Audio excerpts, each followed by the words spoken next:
Starting a business has the potential to make more revenue and help more people than nearly any other endeavor. But knowing how to start a business with no money or experience places you in the driver's seat, and it allows you to start a business no matter your circumstance.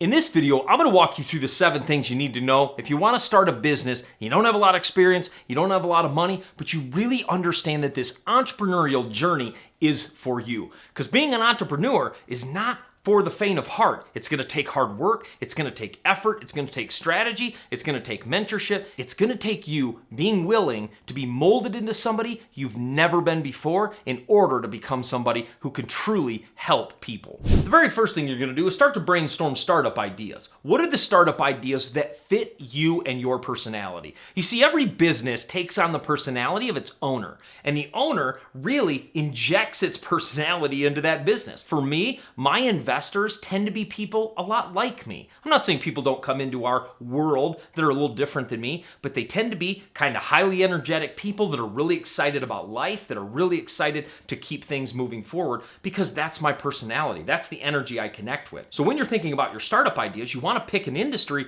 that kind of fits you. If you're an artistic type of person, which by the way, I am so not, if that's you, pick an industry that serves artistic people. You want to pick startups that really fit who you are and fit what you really can do. The next thing you want to do is focus on growing industries. One of the things I see people do over and over again in business is they create something that they want to sell to people that people don't want to buy. And what that does is it discourages the entrepreneur, because in essence, they've created something maybe people need, but not something they want. The fast food industry is a perfect example of a booming industry that creates things that people want, but probably don't need all the time. The idea is we spend money on what we want, not what we need. So this is what drives growing industry.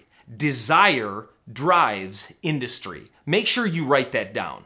Desire drives industry. You want to see industries that are growing? It's simply a reflection of human desire. That's what grows businesses. So you want to focus on industries that are growing.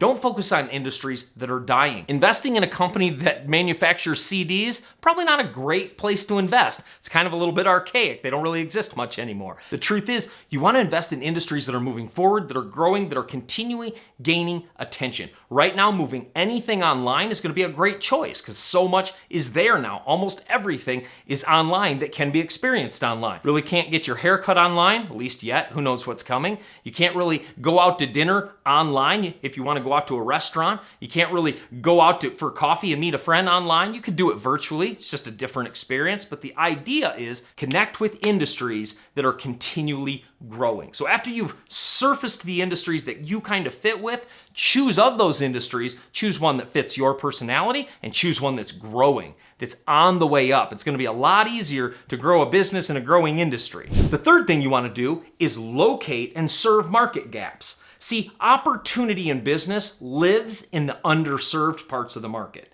The truth is, in every industry, there's parts of that industry that are underserved. There's maybe age groups that are underserved, or there's genders that are underserved, or there's things in the industry that need to grow. In fact, one of the things we have a passion about, my wife and I, to continually grow the investorship of women in real estate, because in real estate investing, there's not a lot of women out there.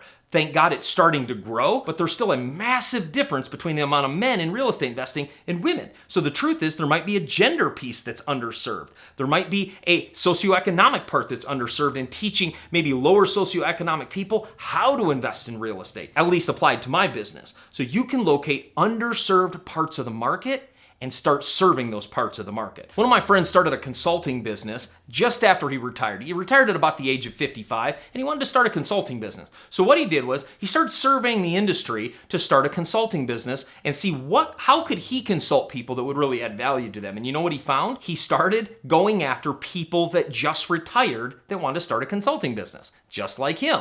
And guess what? It blew up. People from 55 to 65 that were retiring, it's like, you know what? I don't want to just sit on the golf course or sit on the beach. I want to go do something. And all of a sudden, he taught these retirees how to start consulting businesses. And oh my goodness, it exploded. Why? Because he served an underserved part of the market. Nobody was teaching retirees how to start businesses because everybody assumed they're done with. They don't want to start a business at that age. That's actually not true. A lot of people do, and a lot of people did. So finding gaps in the market you can serve, it's a great way to grow a business. The next thing is you want to focus on innovative way to serve customers, not cheaper way to serve customers. When you become the cheapest, you draw a certain clientele. And when you become the cheapest, you always have to stay the cheapest in order to stay competitive. Don't make price your competitive advantage. Making price your competitive advantage is a terrible mistake. Instead, you want to make innovation your competitive advantage, meaning serving customers in a different way. When we came into the real estate industry, we decided to serve investors in a little unique way, and that when they invested their money into our deal, in 3 to 5 years, we refinanced out all their money because we grew the value of the property. We gave them all their money back, and we let them keep equity in the deal. So now they've got all their capital back, but they own a property in which they have no money in. That was our secret sauce in the industry. That was how we served a customer a little different than everybody else was. And so figuring innovative way to serve customers rather than cheaper ways to serve customers is gonna grow your business a lot faster. Throw the cheap thing out and think through innovation, not lowering your prices. Before we go on to the next few tips, make sure you subscribe to the channel. We give a lot of business tips, investing tips, and money tips on this channel to help you grow your life. I love talking about entrepreneurship and making money, growing wealth, and building teams. Make sure you subscribe to the channel and become a part of our family. The next thing you want to do is run your idea by a couple people in the industry, especially your potential customers. So you want to do a little bit of market research. So if you have an idea of an innovative way to serve a customer, ask some other business owners that may not be in that industry, but that just understand business. Run it by 3 to 5 people and see what surfaces. See if they think it's a good idea or the idea won't go. I've had a lot of business ideas over the years, and I like to run them by my mentors and trusted advisors. Some of them are great ideas, most of them are terrible ideas. That's just how ideas work, right? You want to run your idea by people that don't care about your feelings. And understand, I know they care about you, but you want people that will give you unbiased feedback no matter how it will make you feel. Because the truth of the matter is, one of the things that really hurts new business owners is when they get married to an idea that really isn't a good one. And if you think about this, being in a bad marriage is not a good thing. Marrying somebody that isn't a good fit for you or isn't good to you, that's a bad thing. It's the same thing in business. Getting married to an idea that's not a good fit, it's never going to last. So when you're starting a business, don't get too emotionally attached to your business idea. Just keep working through ideas until you hit one that is great. I love the Ray Kroc story. That really was the founder of the method of McDonald's. He didn't create the system of McDonald's, but he made McDonald's what we know it as today. But he did that at age 54. He started with McDonald's, 54. Before that, he sold ice cream mixers, he sold cups, he sold all kinds of things. He was basically a sales guy, sold everything you could imagine, right? He went through ideas until he found a good one. And when he found a good one, man, did he find a good one. And it's the idea of don't be so attached to your ideas that you're not willing to move on to an even better one if somebody says probably not a great idea for you. Then you want to create your business plan.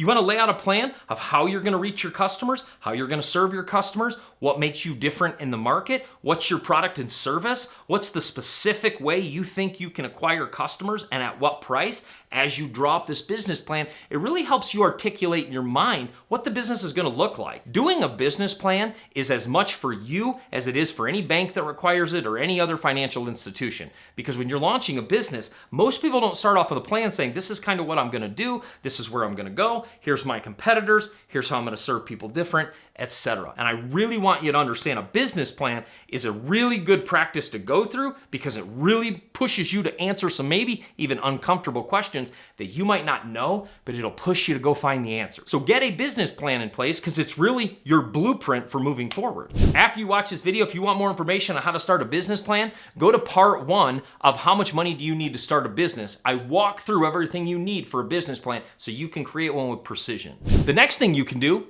is start your business with somebody. Partner with somebody in business that may have a little bit more capital and may have a little bit more experience. You might take a little bit less equity in the business and maybe do a little bit more boots on the ground, but you're gonna gain so much experience that it's really gonna help you grow your business. And then when you start your next business, if you have multiple businesses, you already have that experience and you're not wondering how to start a business with no money or experience because you'll have it. I started a lot of business with partners over the years. Some worked, some didn't. But the truth is, picking somebody that you really trust and picking somebody that really has experience and a proven track record can really fast forward your success. One of the things very few people talk about when you really launch a business is leverage your skills. You may not have experience running a business, but you do have experience and skills in something.